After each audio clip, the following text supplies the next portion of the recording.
Hello everyone, welcome to my mini blog. ಬೆಳಿಗ್ಗೆ ಎದ್ದು ತಿಂಡಿ ಮಾಡ್ಕೊಳ್ಳೋದಕ್ಕೆ ಡೈರೆಕ್ಟ್ ಇವತ್ತು ತಿಂಡಿ ಮಾಡ್ಕೊಳ್ಳೋಕ್ಕೆ ಅಂತ ಸ್ಟಾರ್ಟ್ ಮಾಡ್ಕೊಂಡ್ಬಿಟ್ಟೆ. ಸೋಯಾ ಚಂಕ್ಸ್ ಪಲಾವ್ ಮಾಡಿಬಿಟ್ಟು ರೈತನ ಮಾಡ್ಕೊತಾ ಇದ್ದೆ. ನಾನು ವಾಯ್ಸ್ ಓವರ್ನ ಕೊಡಬೇಕಾದ್ರೆ ನನ್ನ ಜೊತೆಗೆ ನನ್ನ ಮಗನೂ ಇರ್ತಾರೆ, ಹಾಗಾಗಿ ಅವರು ಸ್ವಲ್ಪ ಸೌಂಡ್ ಮಾಡ್ತಾ ಇರ್ತಾರೆ ಅಷ್ಟೇ. ತಿಂಡಿ ಚೆನ್ನಾಗಿತ್ತು. ವೆಜಿಟೇಬಲ್ಸ್ ಎಲ್ಲ ಹಾಕ್ಬಿಟ್ಟು ಅದ್ರ ಜೊತೆಗೆ ಸೋಯಾ ಚಂಕ್ಸ್ನೂ ಕೂಡ ಹಾಕ್ಕೊಂಡು ತಿಂಡಿ ಮಾಡ್ಕೊಂಡಿದ್ದಾಯಿತು. ತಿಂಡಿಗೆ ವೆಜಿಟೇಬಲ್ಸ್ ಎಲ್ಲ ಹಾಕಿ ಉಪ್ಪಿಟ್ಟು ಮಾಡೋ ಪ್ಲ್ಯಾನ್ ಇತ್ತು, ಆಮೇಲೆ ಪ್ಲ್ಯಾನ್ ಚೇಂಜ್ ಆಯಿತು. ಸೋಯಾ ಚಂಕ್ಸ್ ಇದ್ದು ತುಂಬ ದಿನ ಆಗಿಬಿಟ್ಟಿತ್ತು, ಯೂಸೇ ಮಾಡ್ಕೊಂಡಿರಲಿಲ್ಲ. ಅದಕ್ಕೆ ಸೋಯಾ ಚಂಕ್ಸ್ ಹಾಕಿ ಪಲಾವ್ನ ಮಾಡ್ಕೊಂಡಿದ್ವಿ. ಆ್ಯಂಡ್ ಲೇಟೇ ಆಗಿಬಿಡ್ತು ಇನ್ನು ಪ್ಲ್ಯಾನ್ ಚೇಂಜ್ ಮಾಡಿ ಅಡುಗೆ ಮಾಡೋಷ್ಟರಲ್ಲಿ.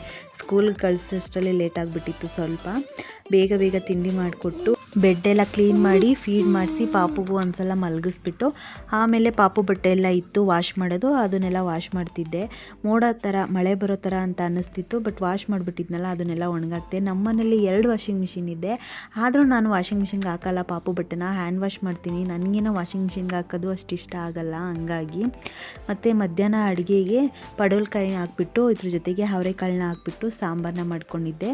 ಬಿಸಿ ಬಿಸಿ ರಾಗಿ ಮುದ್ದೆ ಜೊತೆಗೆ ಮಧ್ಯಾಹ್ನದ ಊಟ ತಿಂದಿದ್ದಾಯಿತು.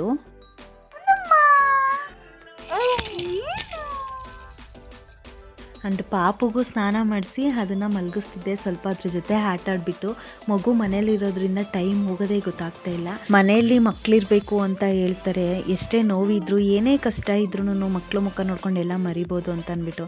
ನಮ್ಮ ಮನೇಲಿ ನಮ್ಮ ಮಗ ಇರೋದ್ರಿಂದ ಟೈಮ್ ಹೋಗೋದು ಗೊತ್ತಾಗ್ತಿಲ್ಲ, ದಿನಗಳು ಕಳೀತಾ ಇರೋದು ಕೂಡ ಗೊತ್ತಾಗ್ತಿಲ್ಲ. ಆಗಲೇ 6 ಮಂತ್ಸ್ ಕಂಪ್ಲೀಟ್, ಇವಾಗ 7 ಮಂತ್ಸ್ ರನ್ನಿಂಗು ನನ್ನ ಮಗನಿಗೆ.